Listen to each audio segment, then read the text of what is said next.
Bonjour, je m'appelle Émeric. Installez-vous, j'ai une histoire à vous raconter.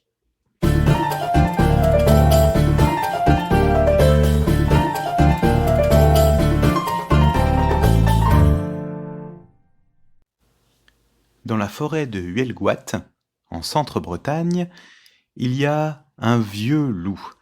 Voilà plusieurs jours qu'il n'a pas mangé, il est vraiment affamé. Alors qu'il veut traverser la rivière d'argent, il se retrouve nez à nez avec une grenouille. « Oh, t'es pas bien grosse, toi !» lui dit-il. « Mais bon, faute de mieux, je vais te croquer tout de suite. » À ces mots, la grenouille monte sur un rocher, se gonfle le plus possible pour prendre de la prestance, et dit au loup : « Avant de me croquer, vieux loup, laisse-moi me présenter.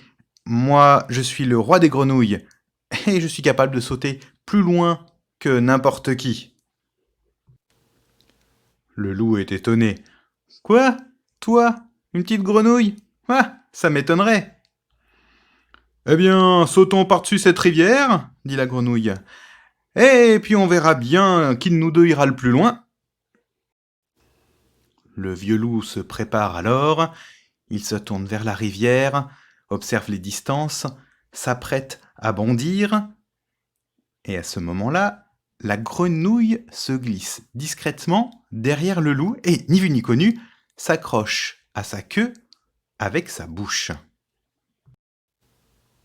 Même s'il est vieux, le loup a encore assez d'agilité pour sauter par-dessus la rivière avec prestance. On aurait dit qu'il volait. Fier de lui, il ratterrit de l'autre côté de la rive et se retourne pour chercher la grenouille du regard.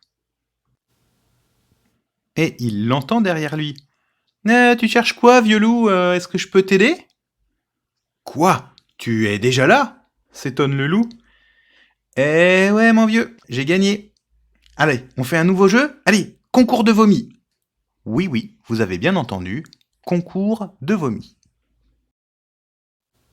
Le vieux loup se met à tousser, à cracher, mais comme il n'a rien mangé depuis plusieurs jours, il arrive juste à recracher un peu d'eau qu'il a bu ce matin.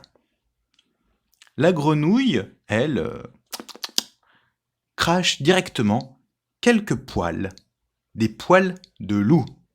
« Mais qu'est-ce que c'est, grenouille ?» s'étonne le loup. « Oh, ça c'est rien, c'est... Hier j'ai mangé un loup et les poils, je les digère plutôt mal. »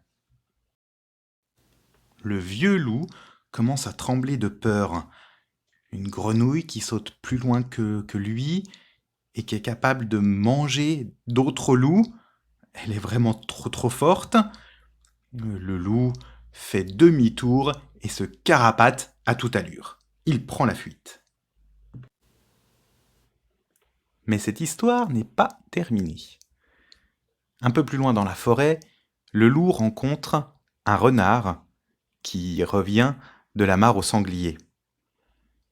Le renard voit que le loup est complètement transi de peur. « Eh bien, qu'est-ce qui t'arrive, vieux loup ?»« J'ai vu le roi des grenouilles.